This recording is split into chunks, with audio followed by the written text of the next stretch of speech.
In electronics, a system that possesses exactly one stable resting state is called a monostable multivibrator.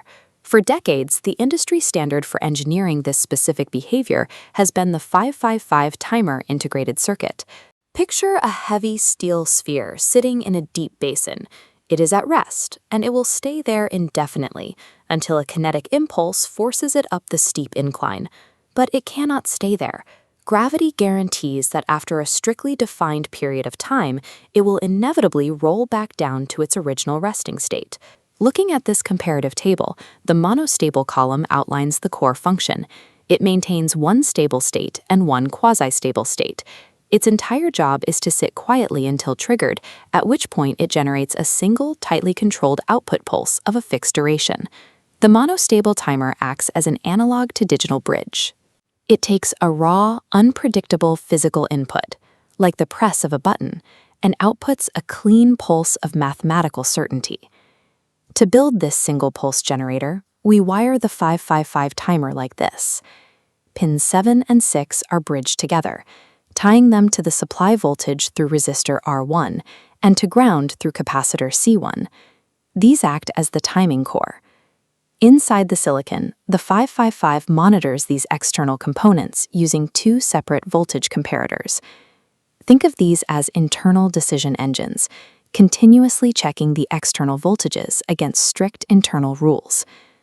This diagram shows how those rules are set. A ladder of internal resistors establishes two unchangeable reference thresholds. The second comparator sits on a seesaw, balanced at 1/3 of the supply voltage, while the first comparator balances at exactly 2/3. The 555 timer operates as a deterministic state machine. Analog voltages crossing rigid physical thresholds on the inside strictly dictate binary outcomes on the outside. We begin in phase 1, the stable resting state. With no trigger applied, the system is locked. The internal flip-flop's Q-bar output rests at logic 1, which keeps the internal discharge transistor turned fully on, creating a direct path to ground. Because this transistor is shorted, the external capacitor is tightly clamped to ground. The voltage at pin 6 is locked at 0 volts, forcing the main output of the timer to remain at logic 0. An external signal forces pin 2 to spike downwards, dropping below the 1/3 supply threshold. The second comparator detects this imbalance and outputs a logic 1. This strikes the set input, forcing the circuit to change state, dropping Q-bar instantly to logic 0. When Q-bar drops to 0, the discharge transistor switches off. The direct connection to ground is severed, and the clamp on the external capacitor is removed entirely. Notice that the external trigger pulse does not power the timing cycle.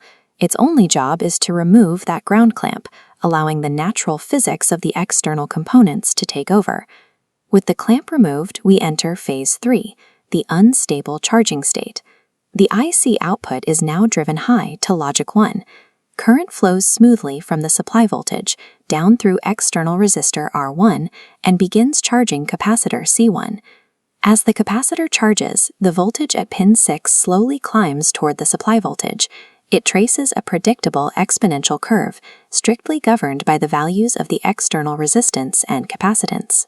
Once pin 6 hits 2/3 of the supply voltage, the first comparator fires a logic 1 into the flip-flop's reset pin. This rapid chain reaction snaps Q-bar back to logic 1, turning the discharge transistor on, and the capacitor instantly drains to ground. The output drops instantly back to 0. The sequence is complete, returning the entire circuit to its resting state in phase 1. Once initiated, the monostable cycle is entirely self-terminating.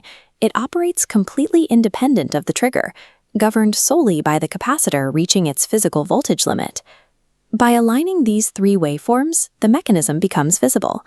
The width of the output pulse is a direct physical reflection of the time it takes the capacitor to charge from 0 volts to exactly 2/3 of the supply voltage. To predict the exact duration, we start with the transient equation for a charging capacitor. Since the state changes when the capacitor hits 2/3 of the supply voltage, we set the left side of the equation to 2/3 VCC. Because the supply voltage appears on both sides, we cancel it out. This proves a vital feature. the timing is entirely independent of fluctuations in its power supply. Simplifying the algebra leaves us with 1/3 equals e to the power of -t over RC. Taking the natural logarithm of both sides and evaluating yields a constant multiplier of approximately 1.1.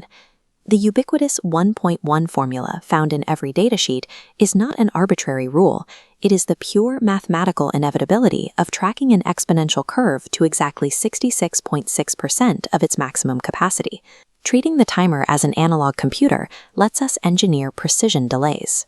Looking at this calculation, if a system requires a 1-second hold, we simply lock in a standard 10 microfarad capacitor, run our equation, and determine that a 91 kiloohm resistor achieves the exact target duration. This circuit behavior also unlocks frequency division. If we feed the monostable circuit a continuous periodic string of triggers, it stops acting like a simple delay and transforms into a divider. The schematic illustrates the golden rule. The engineered outpulse duration must be intentionally set longer than the incoming trigger period. While locked in its unstable charging state, it ignores new signals. Every second pulse is skipped, perfectly halving the output frequency. By weaponizing the IC's rigid ignore phase, an analog charging cycle effectively divides digital clock frequencies without requiring a complex microprocessor. Up until now, the 2/3 VCC threshold has been treated as a fixed internal rule set in stone by the resistor ladder. But we can override that rule. Injecting an external modulating signal into pin 5 dynamically bends the reference threshold. As the target shifts, the capacitor requires varying amounts of time to reach it. Higher thresholds elongate the output pulse, lower thresholds cut it short. This continuously changing output is known as pulse width modulation, generated purely through analog threshold manipulation. We have traced the 555 timer from a simple resting state through a trigger-induced flip-flop toggle to a mathematically derived RC charging reset. The 555 monostable proves that rigid internal logic gates can harvest incredibly precise digital control directly from the natural decay of analog physics.